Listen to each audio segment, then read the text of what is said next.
Hello guys, എല്ലാവർക്കും നമ്മുടെ ചാനലിലോട്ട് സ്വാഗതം. ഇന്നത്തെ നമ്മുടെ റെസിപ്പി വളരെ സ്പെഷ്യൽ ആയിട്ടുള്ള റെസിപ്പിയാണ് കേട്ടോ. ഞാൻ ആദ്യമായിട്ടാണ് ഒരു സെലിബ്രിറ്റീസൊക്കെ ഉണ്ടാക്കിയിട്ടുള്ള ഒരു റെസിപ്പി ഉണ്ടാക്കി നോക്കുന്നത്. എൻ്റെ എക്സ്പീരിയൻസ് വെച്ച് ഞാൻ ഫസ്റ്റ് ടൈമാണ്. അപ്പോൾ നമ്മുടെ ലാലേട്ടൻ നമുക്ക് വേണ്ടി പറഞ്ഞു തന്നിട്ടുള്ള ലാലേട്ടൻ്റെ സ്പെഷ്യൽ റെസിപ്പിയാണ് കേട്ടോ ഇത്. അത് നേന്ത്രപ്പഴം വെച്ചിട്ടുള്ള അടിപൊളി റെസിപ്പി. അതിന് വേണ്ടി ഒരു പാനിലേക്ക് നെയ്യ് ഒഴിച്ച് ചൂടാക്കിയ ശേഷം അതിലേക്ക് നേന്ത്രപ്പഴം കട്ട് ചെയ്തിട്ട് ഓരോന്നോരോന്നായി നിരത്തി വെച്ച് കൊടുക്കുക കേട്ടോ. എന്നിട്ട് കരിഞ്ഞു പോകാതെ രണ്ട് വശവും തിരിച്ച് മറിച്ചു വിട്ട് നല്ലതുപോലെ ഒന്ന് കുക്ക് ചെയ്തെടുക്കണം. കരിഞ്ഞു പോകരുത്, കാരണം ഞാൻ ഫസ്റ്റ് ഉണ്ടാക്കിയപ്പോൾ ഒന്ന് കരിഞ്ഞു പോയി. അതുകൊണ്ടാണ് ഞാൻ കരിഞ്ഞു പോകരുത് എന്ന് എടുത്തെടുത്ത് പറയുന്നത് കേട്ടോ. പിന്നെ ഇതിലേക്ക് നമ്മുടെ ശർക്കര പൊടിച്ചതും കൂടെ അങ്ങ് വിതറി കൊടുക്കണം. പിന്നെ നമ്മൾ ചിരവിയ തേങ്ങയും കൂടെ ഇട്ട് നന്നായി മെൽട്ടായി വരുന്നത് വരെ ഒന്ന് കുക്ക് ചെയ്തെടുക്കണം കേട്ടോ.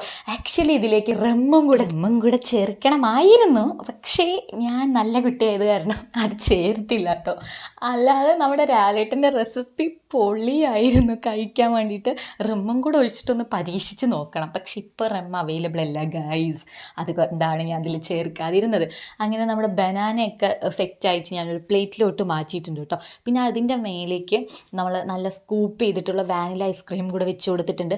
ആക്ച്വലി ഇത് കഴിക്കാൻ വാനില ഐസ്ക്രീമാണ് ഏറ്റവും ബെസ്റ്റ് കോമ്പിനേഷനായിട്ട് എനിക്ക് തോന്നിയിട്ടുള്ളത് കേട്ടോ. വാനില ഐസ്ക്രീമും ഈ ബനാനയും കോക്കനട്ടും ശർക്കരയും കൂടെ കഴിച്ചപ്പോണ്ടല്ലോ ഗൈസ്, വേറെ ലെവൽ. ആളുകളൊക്കെ എന്തുകൊണ്ടാണ് ഇത് ഇത്രയും എടുത്ത് വൈറലാക്കി ടേസ്റ്റ് ചെയ്ത് നോക്കിയിട്ട് അടിപൊളിയെന്ന് പറഞ്ഞത് എന്ന് എനിക്കിപ്പോഴാണ് മനസ്സിലായത്. ഇത് കഴിച്ച് നോക്കിയാണ്ടല്ലോ അമൃതം എന്ന് വേണമെങ്കിൽ പറയാം. എനിക്ക് അത്ര ഇഷ്ടപ്പെട്ടു.